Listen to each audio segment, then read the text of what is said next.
नमस्कार, मैं हूं अंकुर और आप देख रहे हैं सत्य हिंदी। कर्नाटक लगातार किसी न किसी बात को लेकर राष्ट्रीय सुर्खियां बटोर रहा है। कभी हिजाब को लेकर तो कभी मंदिरों में दूसरे समुदाय के व्यापारियों को एंट्री से इनकार करके या फिर हिंदुत्ववादी संगठनों के बाकी कारनामों की वजह से। अब अपने वो एक मंत्री की वजह से सुर्खियां बटोर रहा है, जिनका नाम एक ठेकेदार ने आत्महत्या करने से पहले अपने नोट में लिखा और फिर सियासत गर्मा गई। उनके इस्तीफे को लेकर प्रदर्शन होने लगे और बीजेपी घिरने लगी।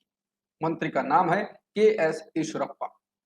खबर पे आए, मुद्दे पे आए, उससे पहले आप ये जान लें कि के एस ईश्वरप्पा कौन हैं, उनका कर्नाटक की राजनीति में वजूद क्या है। ईश्वरप्पा कर्नाटक की सियासत के पुराने और मजे हुए खिलाड़ी हैं। ओबीसी की कुरुबा जाति से आने वाले ईश्वरप्पा कर्नाटक बीजेपी की सियासत में पूर्व मुख्यमंत्री बी एस येदियुरप्पा और पूर्व केंद्रीय मंत्री अनंत कुमार के बराबर कद के नेता माने जाते हैं। इन तीनों ही नेताओं ने कर्नाटक में बीजेपी को खड़ा करने का काम किया। ईश्वरप्पा संघ से जुड़े रहे और कर्नाटक में दक्षिणपंथी एजेंडे के पोस्टर बॉय के रूप में देखे जाते रहे। कुछ महीने पहले हुई बजरंग दल के कार्यकर्ता हर्षा की हत्या के बाद वो अपने बयानों के लिए चर्चित रहे थे। उन्हें एक उग्र वक्ता भी माना जाता है। ईश्वरप्पा 5 बार के विधायक रहे हैं और जब जब राज्य में बीजेपी की सरकार बनी तब कैबिनेट मंत्री भी रहे और यहां तक कि उप मुख्यमंत्री और प्रदेश बीजेपी के अध्यक्ष के पद तक पहुंचे।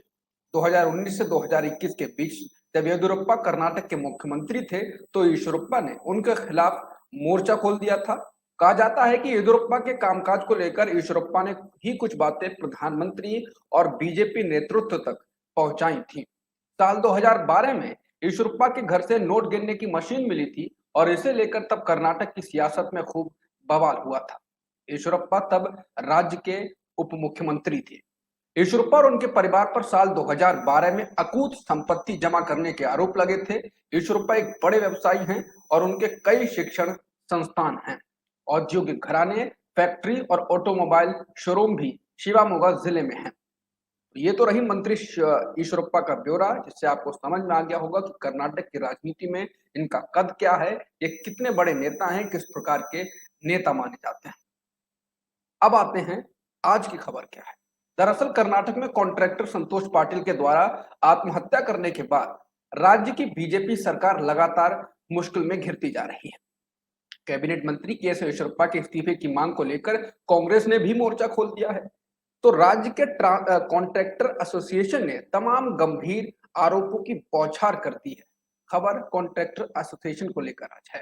एसोसिएशन ने कहा है कि सरकारी विभागों द्वारा मांगी जा रही घूस के खिलाफ 25 मई को बेंगलुरु में रैली होगी और इसमें राज्य भर से 50,000 ठेकेदार शामिल होंगे। एसोसिएशन ने अध्यक्ष डी के एम पन्ना और अन्य पदाधिकारियों ने एक प्रेस कॉन्फ्रेंस में कहा कि बसवराज बोम्बई की सरकार में भ्रष्टाचार चरम पर पहुंच चुका है और पूरी सरकार, यहां तक कि मुख्यमंत्री कार्यालय भी कमीशन खोरी के इस रैकेट में शामिल है। या ध्यान से इस बात को सुनिए कि मुख्यमंत्री कार्यालय भी कमीशन खोरी के इस रैकेट में शामिल है। उन्होंने कहा कि मंत्री और विधायक सरकारी कामों के टेंडर के लिए सीधे 40% कमीशन मांगते हैं। एसोसिएशन ने कहा कि मंत्रियों और विधायकों ने कमीशन वसूलने के लिए तमाम इलाकों में अपने एजेंटों को नियुक्त कर रखा है। निश्चित रूप से एसोसिएशन के द्वारा ये कहे जाने पर कि मुख्यमंत्री का कार्यालय कमीशन खोरी में शामिल है, ये न केवल राज्य सरकार बल्कि बीजेपी की अगुवाई वाली मोदी सरकार की भी मुश्किलों बढ़ाता है, उनको मुश्किलों में डालता है। एसोसिएशन ने यह भी कहा है कि वो सरकार के 5-6 मंत्री और 20 विधायकों के भ्रष्टाचार से जुड़े दस्तावेजों को अगले 15 दिन में जारी करेगा। उन्होंने काम रोकने की भी धमकी दी है। एसोसिएशन की ओर से इस मामले में प्रधानमंत्री मोदी को भी पत्र लिखा जा चुका है। दूसरी ओर कैबिनेट मंत्री येदियुरप्पा ने कहा है कि संतोष पाटिल के मामले की जांच होनी चाहिए।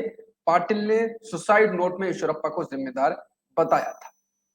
वहीं कांग्रेस ने गुरुवार को यानी कि आज इस मामले में जोरदार प्रदर्शन किया और मुख्यमंत्री बम्बई के आवास तक मार्च निकालने की कोशिश की, लेकिन पुलिस ने कार्यकर्ताओं को हिरासत में ले लिया, तितर बितर कर दिया, बल का इस्तेमाल किया। प्रदेश कांग्रेस के अध्यक्ष डी के शिव कुमार और ने कहा कि मुख्यमंत्री इस भ्रष्ट मंत्री को बचाना चाहते हैं और मुख्यमंत्री भी इस भ्रष्टाचार में शामिल हैं। तो ये तो थी आज की खबर, जिससे कर्नाटक में बवाल मचा हुआ है और इसका असर राष्ट्रीय राजनीति में दिख रहा है। तो देखते हैं ये खबर कितनी बड़ी होती है कि येदियुरप्पा का इस्तीफा होता है या नहीं होता है। अगर नहीं होता है तो इसका दूसरे राज्यों पर और कर्नाटक पर क्या प्रभाव पड़ता है। बाकी खबरों के लिए आप बने रहिए सत्य हिंदी के साथ। नमस्कार। सत्य हिंदी का ऐप डाउनलोड करें गूगल प्ले स्टोर पर।